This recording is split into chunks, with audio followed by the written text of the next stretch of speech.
दोस्तों स्वागत है आपका हमारे यूट्यूब चैनल पे। तो दोस्तों तीसरे चैप्टर का आज मैं दूसरा पार्ट लेकर के आया हूँ। पहला पार्ट मैंने पिछली वीडियो में प्रोवाइड कर दिया था। आज उसी के आगे हम बात करने वाले हैं।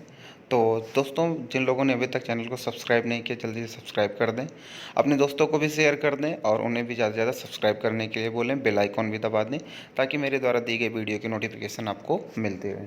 चलो दोस्तों वीडियो शुरू करते हैं। दोस्तों पिछली क्लास में जहाँ तक पढ़ाया था उसके आगे का आज मैं पार्ट बताऊंगा, जिसको जो पहला टॉपिक है हमारा असुरक्षित समूह। ऐसे कौन से समूह हैं जो आज भी हमारे समाज में असुरक्षित माने जाते हैं। तो दोस्तों इसमें कुछ समूह हैं, जैसे मैं आपको बता दूं SC ST, जैसे हम दो नाम से और जानते हैं, अनुसूचित जाति और अनुसूचित जनजाति। ये दो समूह हैं दोस्तों जो हमारे यहाँ पे असुरक्षित समूह के अंतर्गत माने जाते हैं, क्योंकि आज हमारे यहाँ पे हम देखते हैं तो ग्रामीण क्षेत्र में 29% अनुसूचित जातियाँ अभी भी ज़्यादा निर्धन है। अनुसूचित जाति या अनुसूचित जनजाति के सामाजिक स्वरूप से भी सुविधा वंचित समूह, सामाजिक समूह से मतलब अगर हम बात करें तो मतलब इन्हें वो सारी सुविधाएं नहीं मिल पाती है जो सुविधाएं इन्हें चाहिए होता है। ठीक है दोस्तों, तो मतलब असुरक्षित समूह की जब भी बात करें तो आपको SC और ST के बारे में बता देना है कि दो समूह ऐसी है जो आज भी हमारे समाज में बहुत ज़्यादा गरीब हैं। ठीक है, चलो आगे बढ़ते हैं। शिव रमन की कहानी के बारे में थोड़ा सा देख लीजिए। ये साहब हैं, मैं शहर में भी पर्याप्त पैसा प्राप्त नहीं कर सका, इतनी अनियमित आय में अपने बच्चों को विद्यालय कैसे भेजूंगा। तो मतलब ये अपनी स्टोरी बता रहे हैं। ठीक है, इनकी स्टोरी थोड़ा सा आपको पढ़ लेना है कि शिव रमन की स्टोरी क्या है। चलो ठीक है, मैं बता दे रहा हूँ। शिव रमन जो है तमिलनाडु के एक कस्बे में रहते हैं, गांव में रहते हैं। हथकरघा काम करते हैं, बिजली कर का काम भी करते हैं। गांव में 100 परिवार रहते हैं। शिव रमन मोची जाति का है, जिसे लिखा गया आई थंथियार मोची जाति के हैं। अब वो 160 रुपये प्रतिदिन के हिसाब से एक खेतिहर मजदूर के रूप में काम करते हैं, लेकिन उसे यह काम वर्ष में मात्र 5 या 6 महीने मिलता है। दोस्तों आपको पता है खेती का जो काम होता है साल भर में 5 से 6 महीने का ही होता है। अन्य समय में वो गांव में दूसरे छोटे मोटे काम करता है। उसकी पत्नी शशिकला भी उसके साथ काम करती है, लेकिन इन दिनों उसे कभी कभी ही काम मिल पाता है। यदि मिलता है तो उसी काम के लिए शिवरामन जो करता है उसे 100 रुपये प्रतिदिन ही मिलता है। परिवार में 8 सदस्य हैं। शिवरामन की 65 वर्ष की विधवा माँ बीमार हैं और प्रतिदिन के कामों में उसे सहायता की आवश्यकता पड़ती है। 25 वर्ष की एक अविवाहित बहन है। उसे उसके अपने भी 4 बच्चे हैं, जिसकी आयु 1 वर्ष से 16 वर्ष के बीच में। मतलब परिवार बड़ा है। उनमें से 3 लड़कियां हैं और सबसे छोटा बेटा है। कोई भी लड़की विद्यालय नहीं जाती है, मतलब शिवरमन साहब उन्हें पढ़ा नहीं पा रहे हैं। लड़कियों के लिए विद्यालय की पुस्तकें और वन वस्तुएं खरीदना विलासिता है, उसके बस के बाहर है। और एक दिन शादी भी करनी है, बहन की भी शादी करनी है, बच्चे की भी शादी करनी है, इसलिए वो अभी भी उनकी शिक्षा पर खर्चे नहीं करना चाहता। उसकी माँ की अब जीने की इच्छा नहीं है और वह मृत्यु की प्रतीक्षा कर रही है। उसकी बहन और सबसे बड़ी लड़की घर का काम करती है। शिवरमन अपने बेटे को बड़ा होने पर विद्यालय भेजना चाहता है। उसकी अविवाहित बहन की उसकी पत्नी के साथ नहीं बनती है, मतलब जो उसकी बहन है उनकी नहीं बनती। शशिकला उसे एक बोझ समझती है, लेकिन शिवरमन धन की कमी के कारण उसके लिए कोई योग्य वर नहीं ढूंढ पा रहा। यद्यपि उसके परिवार को 2 जून की रोटी का प्रबंध करना कठिन हो रहा है। शिवरमन मात्र अपने बेटे के लिए कभी कभी दूध खरीद लेता। दोस्तों लड़कों के लिए काफ़ी कुछ करता है शिवरमन, लेकिन लड़कियों के लिए कुछ नहीं कर पाता है। क्लियर। तो दोस्तों ये निर्धनता के अनुमान है। कभी कभी क्वेश्चन पूछ लिया जाता है कौन सा राज्य है जो बहुत सबसे ज़्यादा निर्धन माना जाता है। तो मैं आपको दिखा दे रहा हूँ। जैसे कि आरेख 3.2 दर्शाता बिहार और उड़ीसा 33.7 और 32.6 निर्धनता औसत के साथ 2 सर्वाधिक निर्धन राज्य बने हुए हैं। अगर कोई पूछे सबसे निर्धन राज्य तो आप क्या लिखोगे? बिहार। पहला बिहार आपका हो जाएगा। ठीक है, याद रहना दोस्तों, पहला बिहार, दूसरा उड़ीसा।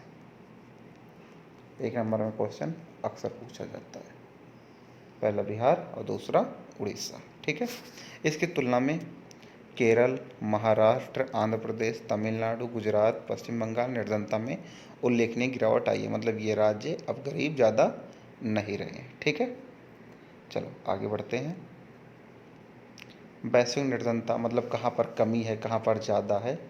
इसको आपको देख लेना है क्योंकि क्वेश्चन ना के बराबर यहाँ से पूछते हैं। अंतर्राज्यीय असमानताएं उसी का टॉपिक है। भारत में जितने भी राज्य हैं सारे एक जैसे नहीं हैं, कहीं पर गरीबी है तो कहीं पर गरीबी नहीं है। तो मतलब गरीबी भी देखने को मिलती है, नहीं भी देखने को मिलती है।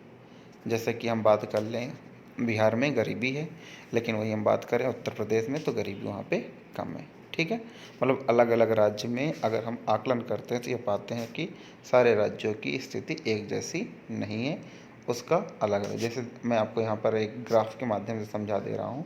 बिहार सबसे ज़्यादा गरीब, उड़ीसा उससे ज़्यादा, उससे कम, असम उससे कम, मध्य प्रदेश उससे कम, उत्तर प्रदेश, कर्नाटक, मतलब जितने भी राज्य आपको यहाँ पर दिखाई दे रहे हैं ये सारे गरीबी का एक डेटा निकाला गया है। क्लियर दोस्तों? तो सबसे कम गरीब राज्य कौन सा है? केरल है, जहाँ पर गरीबी सबसे कम है। ठीक है, यह ग्राफ आपको देख लेना है। चलो आगे देखते हैं। देखो दोस्तों, मैंने एक चीज़ और बताई थी कि गरीब हमारे यहाँ पे माना कौन जाता है? जो पर डे $1.9 से कम अर्निंग करता है, जो प्रतिदिन $1.9 से कम कमाता है, वो हमारे यहाँ पे क्या माना जाता है? गरीब माना जाता है। ठीक है, कह रहे हैं निर्धनता के कारण क्या है? गरीबी के कारण सबसे पहली चीज़ है दोस्तों पढ़ाई ना करना, और पहला कारण है पढ़ाई ना करना। दूसरी चीज़ है जनसंख्या का ज़्यादा बड़ा होना, क्योंकि अगर जनसंख्या बड़ी होगी, जनसंख्या ज़्यादा बड़ी होगी तो भाई तब भी गरीबी होगी। अच्छा स्वास्थ्य ना होना, स्वास्थ्य का मतलब अगर हम स्वस्थ नहीं रहेंगे तो काम नहीं कर पाएंगे। शिक्षा का ना होना, अगर हमारे पास शिक्षा नहीं रहेगी तब भी हम गरीब माने जाएंगे। तो ये सारे क्या है? निर्धनता के कारण है। क्लियर दोस्तों? चलो आगे बढ़ते हैं।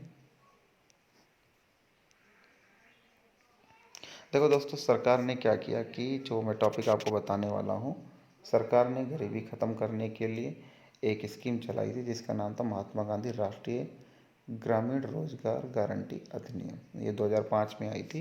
इसमें क्या था? सब लोगों को 100 दिन का, कम से कम 100 दिन का रोजगार दिया जाता है। ठीक है, इसका उद्देश्य ये था कि सतत विकास में मदद करना। मतलब यहाँ पर और क्या था? 1/3 महिलाओं के लिए रोजगार सुरक्षित करना। कितना? 1/3। दोस्तों इसके कुछ पॉइंट है, मैं आपको समझा दे रहा हूँ। पहला है, ये स्कीम जो थी मैं आपको समझा दे रहा हूँ, आपको बिल्कुल कंफ्यूज नहीं होना क्योंकि ये क्वेश्चन आपके यहाँ पर पूछा जाता है।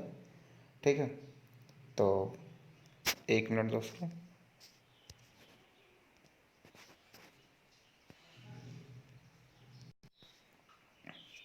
ये जो स्कीम आई थी, पहला पॉइंट होगा 2005 में आई थी, पहला पॉइंट हो गया।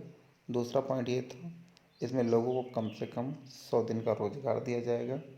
तीसरा पॉइंट दोस्तों क्या लिखेंगे? महिलाओं के लिए 1/3 सीटें सुरक्षित रखी गई। चौथा, ये इसलिए लाया गया ताकि ज़्यादा से ज़्यादा विकास किया जा सके, ज़्यादा से ज़्यादा डेवलप किया जा सके। ठीक है, ये सारे टॉपिक आपको याद रख लेने हैं। ठीक, चलो आगे बढ़ते हैं।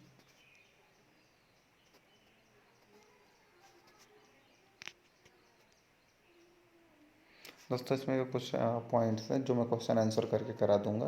जैसे राष्ट्रीय रोजगार गारंटी कोष, राष्ट्रीय काम के बदले अनाज, उसके बाद अंत्योदय अन्न योजना। तो इन सारी चीज़ों को मैं क्वेश्चन आंसर करके समझा दूंगा क्योंकि इस तरीके से आपके समझ के बाहर हो जाएगा। ठीक है, प्रधानमंत्री रोजगार योजना सृजन कार्यक्रम, स्वर्ण जयंती जी को देखो, ये क्वेश्चन में पूछा था, स्वर्ण जयंती ग्राम स्वरोजगार योजना, प्रधानमंत्री ग्रामोदय योजना।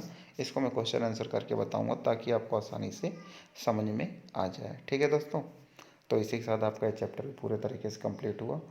जब भी मैं क्वेश्चन आंसर, जैसे कि आपकी किताब ख़त्म होते ही मैं क्वेश्चन आंसर कराना शुरू करूँगा, क्वेश्चन आंसर, तो सारे के सारे टॉपिक में आपके कवर करा दूँगा। ठीक है दोस्तों, आज के लिए बस इतना ही।